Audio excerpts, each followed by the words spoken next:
Jaya Radha Madhava Kunja Bihari.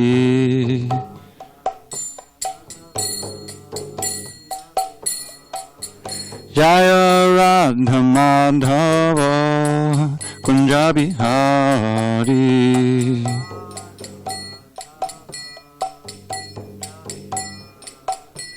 Gopi Jana Vallabha Girivardhari.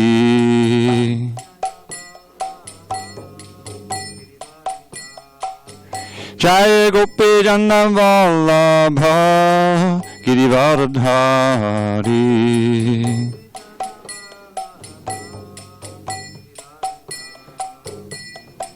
Yashodanandana Bhadajana Ranjana. Yashodanandana Bhadajana Ranjana. Yamuna Tira Vanachari. Yamuna Tira Vanachari. Jaya Radha Madhava Kunja Bihari.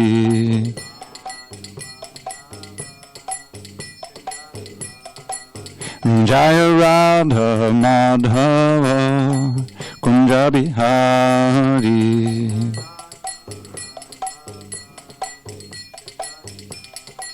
Jaya Radha Madhava Kunja Bihari.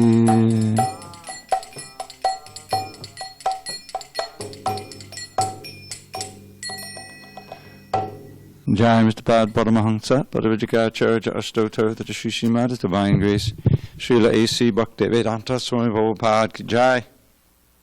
ISKCON BBT founder Acharya Srila Prabhupada Ki Jai.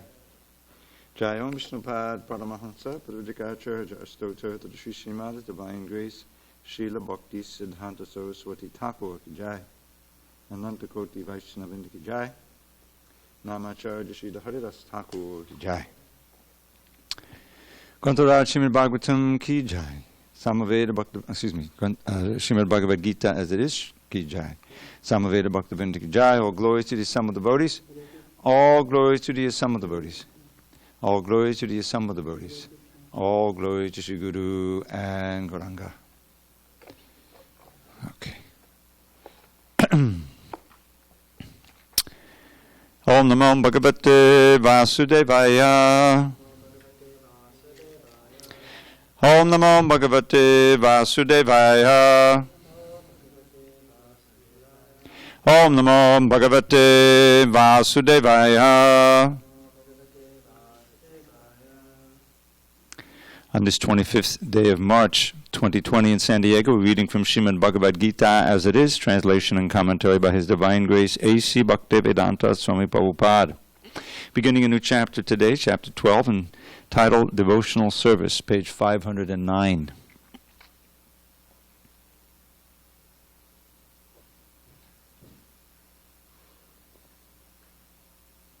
Okay. Arjuna Vacha. Evam satata yuktaye bhaktastvam parayupasate ye chapyakshanam avyaktam teshanke yoga vittamaha. Arjuna Vacha. Evam satata yuktaye bhaktastvam parayupasate ye chapyaksharam avyaktam teshanke yoga vittamaha. Arjuna Vacha. Evam satata yuktaye bhaktastvam parayupasate ye chapyaksharam avyaktam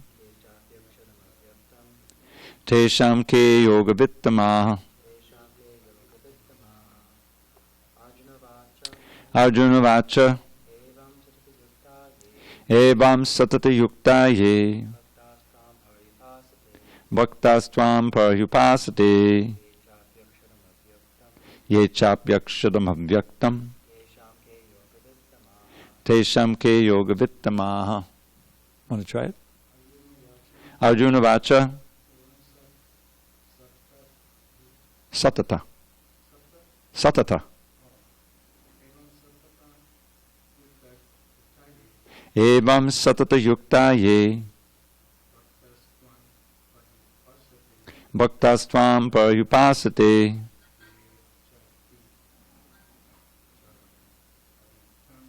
ye chapyakshadam avyaktam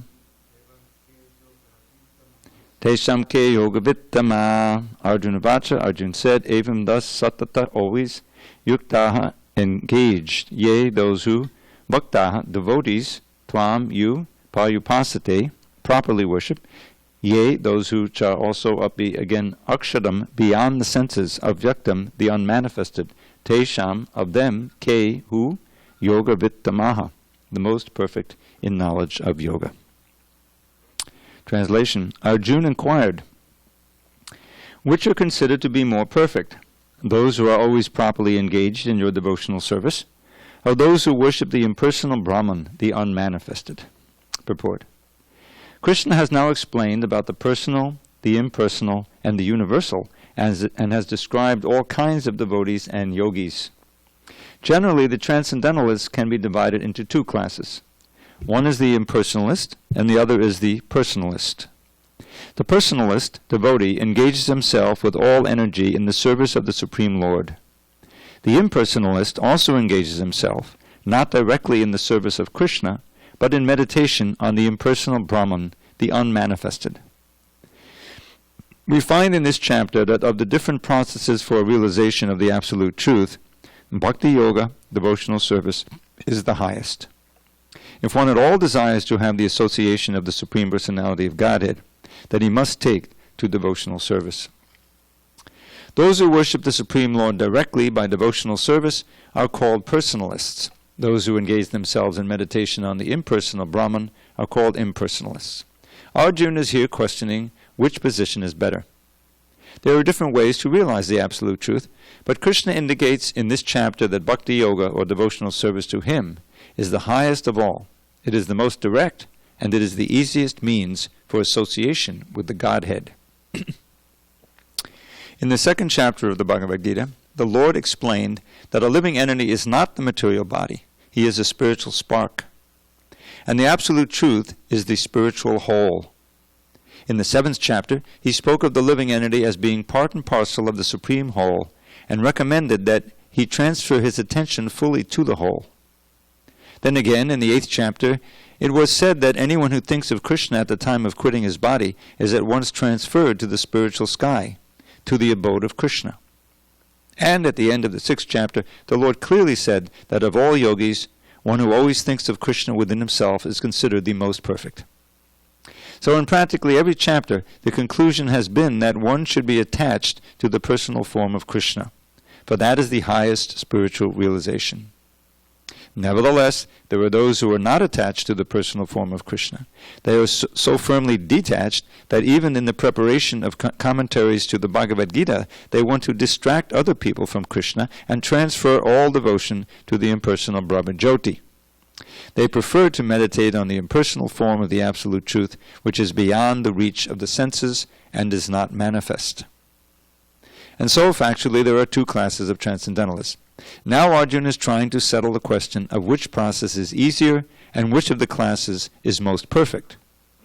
In other words, he is clarifying his own position because he is attached to the personal form of Krishna. He is not attached to the impersonal Brahman. He wants to know whether his position is secure. The impersonal manifestation, either in this material world or in the spiritual world of the Supreme Lord, is a problem for meditation. Actually, one cannot perfectly conceive of the impersonal feature of the Absolute Truth. Therefore, Arjuna wants to say, what is the use of such a waste of time? Arjuna experienced in the 11th chapter that to be attached to the personal form of Krishna is best because Arjuna could thus understand all other forms at the same time, and there was no disturbance to his love for Krishna. This important question asked of Krishna by Arjuna will clarify the distinction between the impersonal and personal conceptions of the absolute truth. So this chapter we're beginning, entitled Devotional Service, Om Jnana Tamarandasya Jnanandana Shalakayat Chakshu Unmilitam Mena Tasmai Shri Gurave Namaha. I was born in the darkness of ignorance, but my spiritual master Srila Prabhupada opened my eyes with the torchlight of knowledge. I offer my humble obeisance to him and to all members of Sri Parampara. So this chapter begins, is the final chapter of the middle six. Prabhupada explained that the Bhagavad Gita, within the Bhagavad Gita, these middle six chapters are the most important. And the last chapter is quite appropriately dealing with devotional service. So what could be a more cogent question? This question here is, which is the superior, the impersonal or the personal? Prabhupada has been dealing with this question, and Krishna has been also addressing it in different sections of the Bhagavad Gita. But this is the most explicit. This is the most explicit presentation of the issue of which is better, the impersonal or the personal. Now in the fourth chapter, text 10, Vita Raga Bhaya Kroda Manmaya Mama Pashada Bhavo Jnana Tapasa Putam Bhavamagata.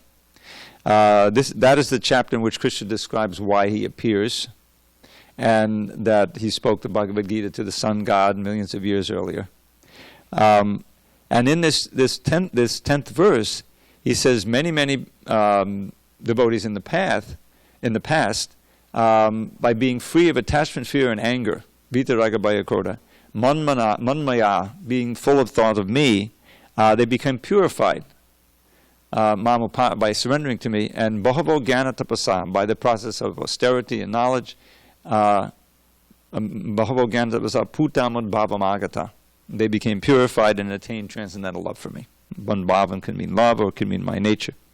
So in that purport, Srila Prabhupada focuses on those words Raga Bhaya Kroda and Vita Raga Bhaya Kroda. So the devotees need to be free of these three things: attachment, fear, and anger. And each one of them is prominent in preventing a certain class of individuals from coming to Krishna. It's a very instructive purport. I'm talking about chapter 4, text 10. Because we're dealing with personal or impersonal here. So what is it about the impersonalists that they're so attached to the impersonal that they reject the personal, even though it's explicitly mentioned in the Bhagavad Gita that the personal form? Prabhupada gave a whole reference here to different sections that are describing in the 7th chapter, the 6th chapter, the 8th chapter. So in that purport, nice long purport, Prabhupada describes that the first thing is raga. And raga here means material attachment, a strong passion to enjoy. This is a main blockage for ordinary people. There's so much involved in Bhoga and Aishwarya. I was just reading the 2nd chapter. Material enjoyment and getting the wealth to buy it. Then they're bewildered by those things. And the whole idea of a transcendental world or relation to God, all these things doesn't really impress them as so important for them. They're so focused on getting and spending and living the material life. And that's the vast majority of people. They're not interested, for the most part. Or they're vaguely interested, but not as something that's so important to them. So then there's bhaya. Bhaya is fear. Now the fear is for the impersonalists. What are they afraid of? Their main motivating force is fear of birth, old age, disease, and death. They're after mukti. I think we went through this maybe this morning.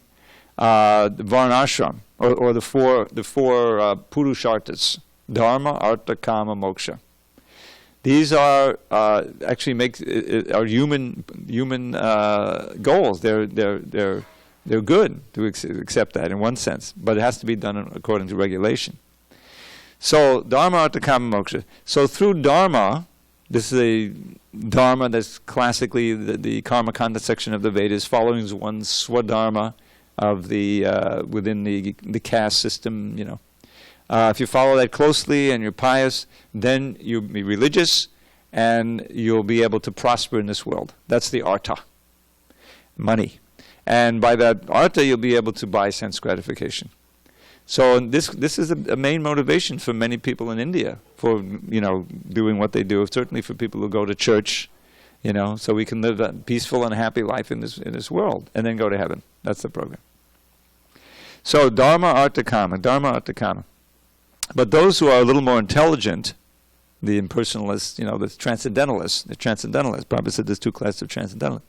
They realize that this is a losing proposition, because you simply become attached to the things of this world. Your karma brings you back, and again you have to suffer old age, disease, and death, birth, old age, disease, and death. So they want the fourth goal, mukti. But they want that without the process of surrender. In other words, their main motivation is fear of birth, old age, disease, and death. And they're described by Prahlad Maharaj in his prayers. You remember there's these two, of all the prayers, perhaps the two of the most prominent, Prabhupada would quote, Naivo Vijay Putadajavaitadanyas and Prayena Devamanyosa Mukti Kama. And what he says there in the first one is that he describes himself. He says, I am no problem. He used the same word that he used when he first instructed his father, Udvija. His father asked him, remember the little child, he came home from school, what's the best thing you learned today? Hoping that he would recite some of the training he got to be a politician, whatever. So what did he say? Tat sadhu munye asudabha yadehinam sadasamud vigna dhyam asadgrahat.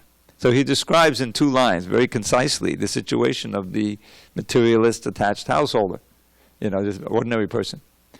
He says, for those who are embodied, everybody, human beings, the best thing I learned, best of the demons, he calls them Asuryavarya, Asudavaya Dehinam, who are sada samudvigna dhyam, whose intelligence, consciousness is always disturbed. Udvigna, and not just udvigna, samudvigna means extremely disturbed, because asadgrahat. They're taking shelter and holding on to impermanent things as if they're permanent, to make some kind of permanent settlement in here. But you can't be. And so the mind is always disturbed, or about to be disturbed, or just disturbed. In other words, that's the situation. It's udvigna. Udvigna it appears in the Gita several times. So Prahlad says the same thing. He says, Na eva udvijay. I'm never disturbed, my dear Lord. He's speaking to the Lord Nrsingadev. These are his prayers, near the end of his prayer. Naivo udvijay padaduratya vaitaranyas. Because I've already crossed over that very difficult to cross Vaitarani river between the material and spiritual world. Because you're there and I'm always with you. In other words, my consciousness is with you and thinking of you and Krishna. And so I'm not disturbed. And he proved it. When his father in so many ways tried to kill him, he remained undisturbed, completely absorbed in remembering his Lord, and he didn't feel anything. So, and he gives, Udvigna. This is a little different form of the word, udvijay, but it's the same root. Naivo udvijay, I'm not disturbed at all. I'm completely at peace.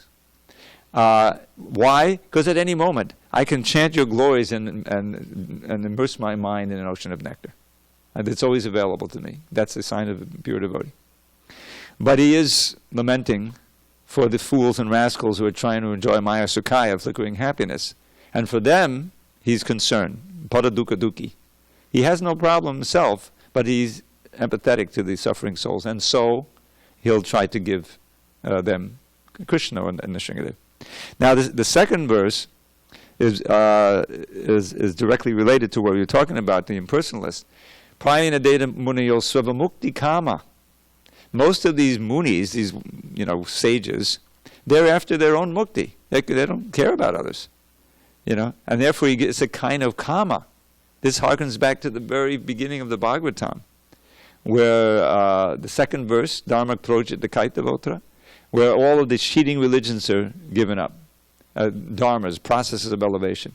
And Prabhupada makes the point in one lecture, and maybe in the purport there, I think so, that Sridhar Swami has explained that mukti is also one of the goals of the cheating religionists. In other words, just to be after your own mukti, that's ultimately a material desire. And we think, well, most people don't care about mukti, but they do. They show their concern for it in all of their attempts to escape from the pains of this world. That's the desire for mukti. Mukti means all the suffering. I'm going to give, I really want to get free of all the suffering. And that way, to stay on the Brahman platform and, not be involved in material things. But it's still a material desire. So that's, so Arjuna is asking, which is better? And it's evidence of the Brahmavadis or the impersonalists' impurity, that their motivation is entirely personal. In other words, they're looking for some benefit for themselves. And therefore, Prahlad says, and therefore they leave the cities. They go with vijane. Vijane means where there's no people.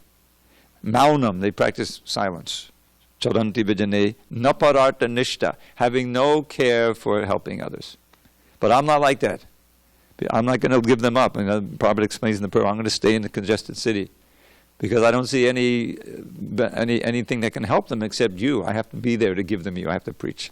This is the consciousness of the Vaishnava. The Vaishnava is already in a transcendental platform, but he takes the trouble to do all the things that's necessary to bring others onto the transcendental, because he has real soft heart, real compassion.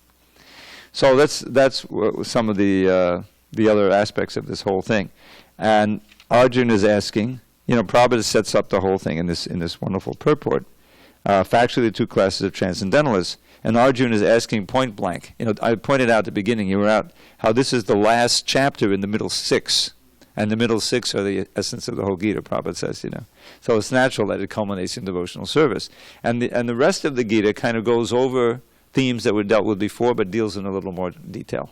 The three modes of nature is a whole chapter, and the Chaitragya, the soul and the body, and the super soul also. So any comments on this? I think you missed most of this purport, but... So Arjuna wants to, Prabhupada gives this insight, or maybe it's from the commentators, that Arjuna wants to make sure his own position is secure, because he's obviously a personalist. So the next verse will encourage him. You can get the mic. Yeah, that'd be helpful. Boy, we doubled our attendance from last night. We doubled our attendance. He was sitting here alone. Yes, just like the virus. Soon we'll have the whole place will be full.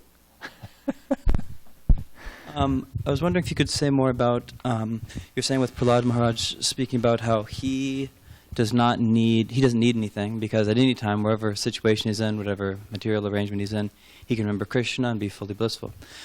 But he wants to help others. And you used, what's the word? You said that he referred to those who don't want to help others. What was the word? Yeah. Don't have a. Yes. There's two: Svavamukti Kama and Napararta Nishta. In that second verse. Yeah. So the second verse, Prayena Deva, for the most part, Prayena Deva, O my Lord, Munio Svavamukti Kama. Mm-hmm. These munis, these wise souls, transcendentalists, for the most part, are after their own mukti, lusting after their own mukti. Mm-hmm. And therefore, to that end, maunam charanti, they wander in silence, vijane, in places where there's no people, naparata nishta, without any concern to help any others. But I'm not like that, So, of course, some religionists or people who think they have, or philosophers, they'll say that if somebody really cares, then they'll seek it out. I don't know if you've used the term or the analogy of saying like, the well doesn't seek the thirsty seek the well.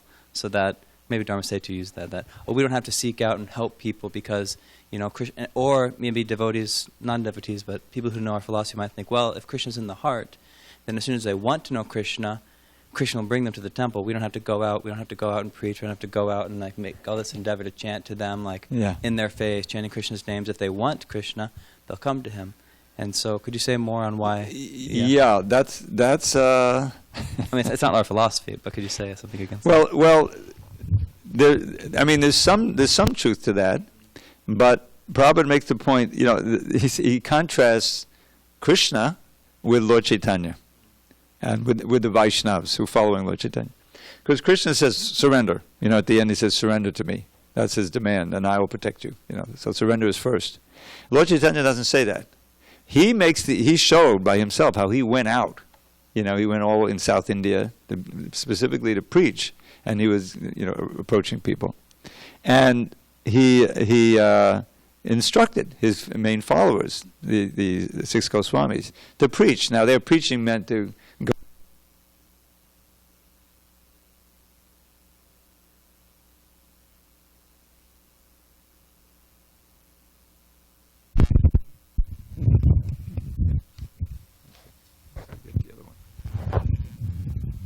So the building of temples is a big sacrifice, trouble, in order to help the average person. The temples are for neophytes, or for people who just, need to see and have a place to gather, So that's a great sacrifice, to take all that trouble, to go where they are. I mean, Prabhupada showed. Who's more compassionate? Those who were sitting in Vrindavan and chanting, maybe writing some books and, whatever. But Prabhupada took the trouble, risked his life, came to America, and, kept traveling all over the world in spite of that. So that's really in the mood and in the line of Prahlad Maharaj. And we find other great soul, Haridas Thakur, Prabhupada would mention Jesus Christ, Vasudev Dutt, who were willing to undergo tremendous suffering, to propagate Krishna consciousness, to spread the holy name. So that's the sign of a real Vaishnav, is that there's all these different things are going on in the heart. One is that he's cultivating his personal relationship with Krishna, and it's so fulfilling. His heart is overflowing with realization and bliss that he wants to share it with others. That's a natural thing, because he identifies as everyone's a god brother. Everyone's we're related to everyone, seeing through the physical covering, So that, without that, it becomes tainted. Your realization is tainted. You're not seeing your relationship with every living entity, which is what happens when you actually become a devotee of Krishna. So therefore, that this impersonal realization, it's not secure. That's famous verse, Yenya Vindaksha Vimukti Maninas. That by severe austerities, devotees don't have to perform those kind of severe austerities. Of course, we're reading about Prithu, that's another thing, different age. But that's not demanded of us. We have austerities to perform, but they're all geared toward purification so that we can quickly realize Krishna, And then it's not the Goloka Vrindavan is not a place of tapasya.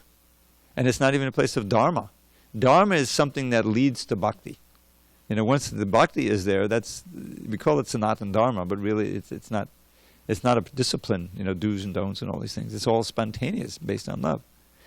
So there's a critical difference between the two types of transcendentalists. The motivation is different. The motivation, although it's true that the original motivation of every devotee has to include the desire to get out of the material world, because in the neophyte stage, that spontaneous desire to serve Krishna for his pleasure isn't always there. But one should understand how this world is a dangerous place. I should get serious. That's why in the Gita, right here in the next chapter, we'll read these elements of knowledge. One which is Janma Mrityu Jara Vyadi Dukkha Doshana Darshanam. How many times did Prabhupada quote that, either directly or just refer to that idea? Because we need to wake up. Like this coronavirus thing. Is in one sense, it's not good, but it's kind of a reality check. People are swimming along, doing their thing, sending their minds all. The last thing in the world they're thinking about is that there's a threat, But there's always a threat. There's always a threat to your life, And then what? What's the future hold? Is there a future? That's why the first lesson is that nobody dies. What is, Dehinosmin yada dehe, right there. He says you're going to get another body. And not only that, but you had a previous body. That's revolutionary in this culture, because it's a Christian thing. You become into being, and So that philosophy, that understanding, changes everything. If you're not going to die, then the question is, well, what's going to happen? In other words, I want to try to end this cycle of birth and death, which is painful. But how can I get the best next birth? What does it mean? And therefore, you have to inquire. You have to understand. So clearly, Krishna makes it very clear in the next verse and throughout this chapter that bhakti is the highest form of self-realization because it, discipline, because it leads to the highest realization of God. Otherwise, the best you can do is realize the Brahman, which is ultimately unsatisfying. Just as the wonderful example Prabhupada gave about the hospital. Someone is sick, he's in the hospital, and all you can think about, oh, when am I going to get out? Be relieved of this pain, the suffering. I broke your leg, you're in traction. So eventually, if all goes well, you get cured, and then you get out and you're free of pain. But that's not, now you take up your life again. So similarly, just being free of birth, death, or disease is not enough, not fulfilling for the soul. There has to be spiritual activity and rasa and all of those things. All right, let's go on. Krishna answers, doesn't waste any time. Shri Bhagavano Vacha Maya Veshamano Ye Mam Nitya Yukta Upasate Shraddhaya Parayopetas Te Me Yukta Tamamata. The Supreme Personality of Godhead said, those who fix their minds on my personal form and are always engaged in worshipping me with great and transcendental faith are considered by me to be most perfect. Purport.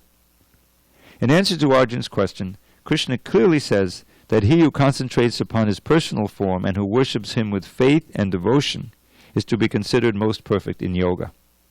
For one in such Krishna consciousness, there are no material activities, because everything is done for Krishna. A pure devotee is constantly engaged. Sometimes he chants, sometimes he hears or reads books about Krishna, or sometimes he cooks prasadam or goes to the marketplace to purchase something for Krishna. Or sometimes he washes the temple or the dishes. Whatever he does not let a single moment pass without devoting his activities to Krishna. Such action is in full samadhi. This reminds me, of course, there's Yat Karoshi Yarishnasi, in the 9th chapter. Whatever you eat, whatever you offer, whatever you give away, do that as an offering, as a sacrifice to me. But there's an expansion of that verse in the 11th canto, Teaching of the Yogendras. I went to memorize this whole series because there's so many quoted verses in it. But this one, no. Ekayena vacha manasendriyava buddhyatmanava unusata svabhavad kadodi yadyat sakalam padasmai narayanayeti samarpayetat. So whatever you do, it covers everything. With the body, kayena vacha, with your words, with your mind, with your senses, with your intelligence, with yourself. Everyone has a series of these, as according to your previous activities. So, karoti yat sakalam, whatever you do with any of these, you consider, I'm doing this for Narayan. This is a sacrifice for Narayan. Narayanayati samarpayetat. So to have that awareness, at every moment, this is the measure of pure devotion. So, in the sadhana bhakti stage, we're meant to have like a structured life, where there's always the time itself is an impetus to what to do. It's 3:30. I got to get up for Mangalarti. Then everything you do to go to Mangalarti is actually geared toward that purpose. So that's for Krishna. You're not doing it for yourself. You would prefer to go back to sleep, but I won't. I'm actually going. So that's how it all begins. So you get into that habit, and so and actually, if you think about it, now I'm walking to the temple, or I'm walking down the stairs. The stairs in the temple to go, and every step is a step for Krishna. So that kind of consciousness, you can see if you're actually remembering Krishna there, the form of Krishna, the personality of Krishna, that can be very enlivening. That your very breath. I remember there's a passage, I just read it recently, where Prabhupada, I think it's in the 2nd canto, where Prabhupada is talking about, or the verse is about chanting Om, and associating with the breath, pranayama. This is Shukadev describing the parikka, the process of meditation.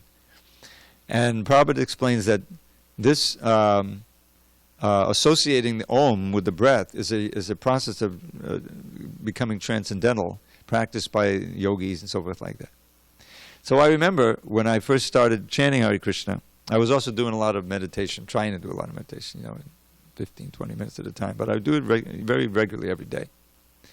And so, I chant, I do a couple of rounds, and then I'd go into this internal state. And I'd be meditating on the breath. I did pranayama.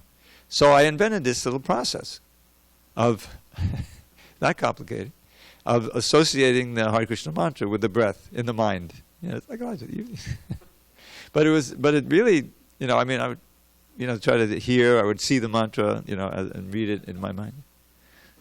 Have you tried it? Inhale, Hare Krishna, Hare Krishna, Krishna Hare Hare. Exhale, Hare Rama. You try to do it. See? Yeah. It works. I'm telling you, I distinctly remember, like feeling myself lift up, so, whoa, this is powerful, And I would try to do it during the day. I was working my job, But the thing is, that's what's going on, with the great devotees. They're constantly, the chanting is there, the remembrance of the form is there, and everything that they're doing is directly related to Krishna. They've purified their life, so there's nothing else but that, And it's like, when you have, because this intimate relationship developed with Krishna, right, in one of the different rasas. So it's like, on the material plane, we know there's like reflections of that, perverted reflections. That's what makes material life bearable, is that you have these relationships, brother and son and parent and lover, whatever. But they're all like temporary. You can't hold on to them. You change, he or she changes, everyone grows, or they die, or they get, whatever happens. Eventually it breaks up. So it's very frustrating. So once you've actually awakened that relationship with Krishna, you realize you can have it at every moment. Now, of course, you see Krishna on the altar, and that's, it can be very ecstatic. If you're fully Krishna conscious, obviously, you can talk to Krishna, but that's temporary. Then the curtains close, and you go about your day. But you're carrying Krishna within the heart, the image within your heart. And you're actually relishing that relationship at every moment. There's no limit. Krishna doesn't get old. You as a soul don't get old. The body's going to fall down, but you'll keep relishing it. You can see the logic behind it, that if you can get to that point, you can always feel secured. Krishna's lotus feet, and relish different varieties of loving exchange. And Krishna's encouraging you. Yes, there's a good candidate. Bring him. So there's all this preaching that's going on. So of course, the problem is the mind, the mad mind that's full of all these ideas and needs to be tamed. And that's the process of devotion. But that's why he begins always. Maya Veshamano, fixing the mind. That's the first thing. To fix the mind. For us, it means basically hearing that mantra with more and more depth, with more and more concentration. That's our fixing the mind. And it's because Krishna's not different from his holy name, when you really hear it, it becomes very attractive. That's why anyone who gets drawn into the kirtan, the drums, everything should support, that you'll be surprised at the next thing I tell you. The Nazis, they found out, or they learned from somewhere, that rhythm helps to focus the mind on whatever you're doing. And so when there are rallies, you've seen little movies of these things, and millions of people gathered, Heil Hitler. They got drums going on in the background.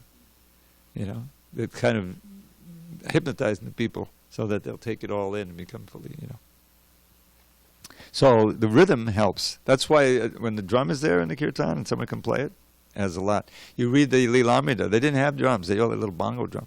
When that first Madanga came, the story, the first Madanga? The first Madanga, not that the devotee said. They had this guy, what was his name, Kalman or something, who made that record, that first record. What was it called? Krishna Consciousness, I think, but the Hare Krishna people. So it was just like Krishna's arrangement. This guy was making records, and it wasn't just music records. He was recording people, like he had JFK on one record and everything, and that was this unusual record. So he wanted Prabhupada, and he also wanted the chanting, and he wanted to give an address, and Prabhupada said, yeah, of course, fine, arrange it. So the day came, and they were rehearsing, the Hare Krishna chanters, the usual thing. But they didn't have a drum. They had no mridanga, So what to do? Okay, we'll do it with the bongo, So in walks the night before some guy with a mridanga. It's just some hippie, Yeah. And I think I know where he got it, because I used to live down there in '68. I was living there in the same. There's the Paradox restaurant, which is famous. That's in the Lilamida. I don't know if you know that. And 2 stores fronts from the Paradox, there was an Indian musical instrument store that was run by a Scientologist. Now, I was into flutes. I would buy Indian flutes. I started playing the flutes on the street there. And so I wandered in there looking for flutes, The guy tried to sign me up to Scientology. He had a little e-meter in there and everything. I wasn't conscious of, they had different drums, but I bet you he got it from there. Anyway, that's a surmise. He had this drum, and he wasn't a devotee. He just brought it in. He was curious, So Prabhupada said, bring it up. And Prabhupada showed, and the devotees were like aghast. They didn't know, expert at the drumming. Just another amazing thing about Swamiji, So, but it was his drum. He wasn't living there, So at the end of the night, he wanted to leave with his drum. He said, okay, but we're recording a record tomorrow. Could you please bring it and we use it on the record? And the guy didn't seem that interested. They think, no, he'll never come back. But what are you going to do, Sure enough, the next morning he came and bought that drum. And that's the drum you hear on that first record. It was a miracle. It's Krishna's hand in there, obviously. Is that different from the Happening album? Because there was Krishna one. Yes. No, yeah. I think that I'm not sure. The Happening album, was that the first one? Hare Krishna, Krishna Krishna, Hare Hare, and Prabhupada saying Vandeham. That's it. It came to be known as the Happening album, but the official thing was like Krishna consciousness. So I don't know how I got off on that. The beats, the drumming, yeah. So the idea is that, what can help us concentrate on this name? The mantra itself is so simple to learn. Anyone, anytime, any place can chant. That's the big thing. There's no prerequisite. And it's the easiest process. Maya Vesha Manoye Mam, right there. You can get absorbed in the chanting because the music is there and the rhythm is there and there's repetition eventually. And so people can get a taste of Krishna consciousness, and it's something far out. It's something different. And it's just like, from all the people who were exposed, a certain number were interested enough to come back, and those became the first core, And that's how the movement is growing to this day. There's the philosophy to get people interested. That's why he remembers Shraddhaya Pariyotetas. The Shraddha is so important. The Adhau Shraddha Tataksara Sangha. So all of these things are, he's describing the state of perfection here. My mind fixed on me, always linked up to me with great transcendental faith. Yukta Tama. This is the best, the most perfect yoga. So he comes from that, And then, of course, he describes the impersonalists next, and that they have trouble. What is it? Klesho adhikaratastesha. And it's interesting that they'll, eventually come to me, eventually. But they have to. But one prerequisite is they have to be kind to everybody. He describes that they engage in the welfare of all, which is not always true for them because their motivation is personal. So, okay, we have time. We can go over the next one. So he's describing tu. When you see the word tu, it sometimes comes out as TV. That means on the other hand, but. Yet vakshadam nirdeshyam avyaktam payupasate sarvatra gamachintyam cha kutastam achalam dhruvam sanniyam yendriya gramam sarvatra samabuddhayah te prapnavanti mameva sarvabhuta hiterataha. But those who fully worship the unmanifested, that which lies beyond the perception of the senses, the all-pervading, the inconceivable, unchanging, fixed and immovable, the impersonal conception of the absolute truth, by controlling the various senses and being equally disposed to everyone, such persons, engaged in the welfare of all, at last achieve me.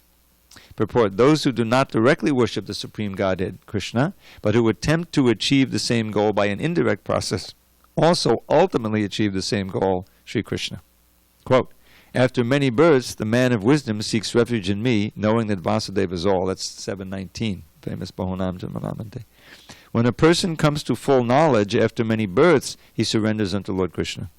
If one approaches the Godhead by the method mentioned in this verse, he has to control the senses, render service to everyone, and engage in the welfare of all beings. It is inferred that one has to approach Lord Krishna.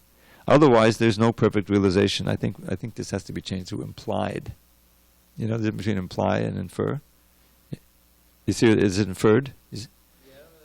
Yeah, infer is on our side. In other words, I may imply something, and you get the implication. You're inferring it, I'm implying it. You understand? And I'm not directly saying it, but you get it. So it's not inferred, it's implied. It is implied that one has to approach the Lord Krishna. Otherwise, there's no perfect realization. Often there is much penance involved before one fully surrenders unto him. In order to perceive the supersoul within the individual soul, one has to cease the sensual activities of seeing, hearing, tasting, working, etc. Then one comes to understand that the Supreme Soul is present everywhere. Realizing this, one envies no living entity. He sees no difference between man and animal because he sees soul only, not the outer covering. But for the common man, this method of impersonal realization is very difficult. So clearly, it's not the easy process that we're this aksharam, anudesham, avyaktam. Avyaktam means invisible.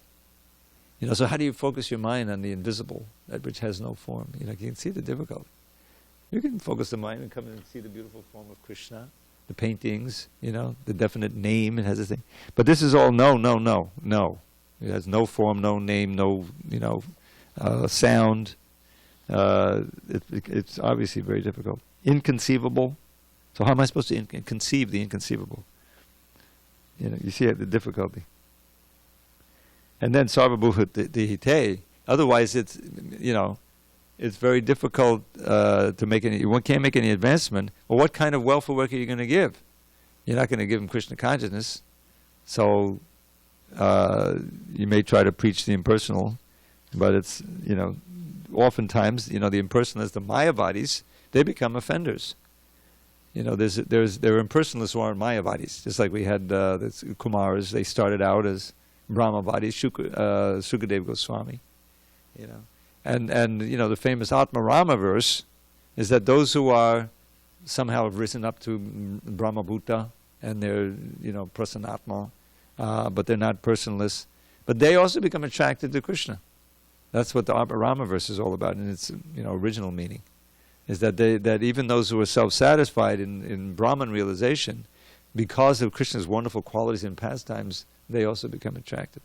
But those who are Mayavadis, whose philosophy directly denies the existence of the personal form, then they become offenders. It's very difficult. Only Lord Chaitanya could convert them, basically. All right. Yeah, go ahead.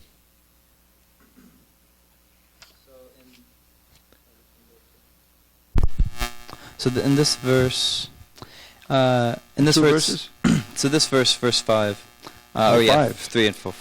Sorry, 3 and 4. Yeah, right. So it's saying, okay, this other process, you're worshiping the unmanifested. It also, at last, it'll achieve me, but it's more difficult. Clearly, it's more difficult.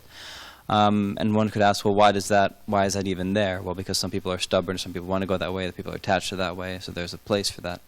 But I think you commented on this recently after Bhagavatam class as a comment. But if someone asks,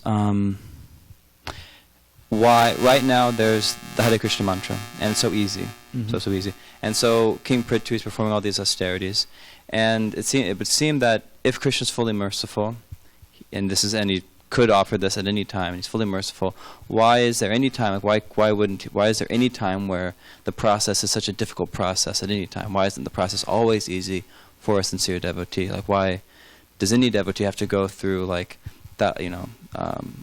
Prithu Maharaj's austerities or the different processes, different yogas. I think what happens is that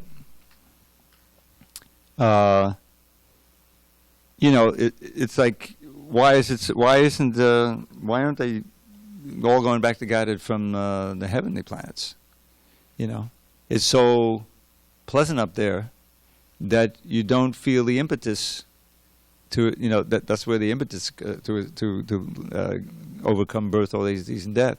The enjoyment is so great. They're devotees, but it's hard to develop the kind of humility and helplessness that is directly mentioned, like in Srinadapi Sunicena. In other words, there's a certain advantage to being in the Kali Yuga, because it's so bad, and we don't live very long, and we're always disturbed, and like that. So if you flip it around, it says if you come in touch with a real sadhu, and then you can understand your desperate situation, and you can easily feel that I have no shelter at all but Krishna, and you can chant more. Now, if you live for 100,000 years, and the mode of goodness everywhere, you see, it's difficult to come to that point. It's more difficult to be completely dina. You can feel wretched and rejected and hopeless, and please save me. If you're looking for the most rejected and hopeless, I'm it. And you really feel that way. So that's why Kaling Sabaji and Jaya, and especially this Kali Yuga, because Lord Chaitanya came, and he's the Mahabhadanyaya, he's giving out prema freely through this through the chanting, because now still of course now no one can come in. That's another thing, but still there's a very, very small number who really are willing to take it up, because because of the nastiness of the age. People's minds are always disturbed and distracted, and like that. So there's a concession in the sense that because of the disqualification of the age, when you finally get some faith and you start doing the right thing, then you do it with great fervor and desperation, because the time is very short. Anything can happen at any time. And I really need this shelter, and so you become very serious. So that's one of the reasons, is that you live 100,000 years, so many different things, just like Valmiki. He was chanting for 60,000 years before he finally got realized, right? He's chanting Ram Ram Ram Ram Ram Ram Ram, because it was such a yuga. You know what I mean? Now the process always works. The holy name is there, but when you're in this desperate situation, you only have a few years or a few months, really, insignificant. Then, if you realize that, you go for it wholeheartedly, and you have no other shelter. That's the way I understand it. Yeah. All right. Let's. Well, actually, we have no time. All glories to Srila Prabhupada.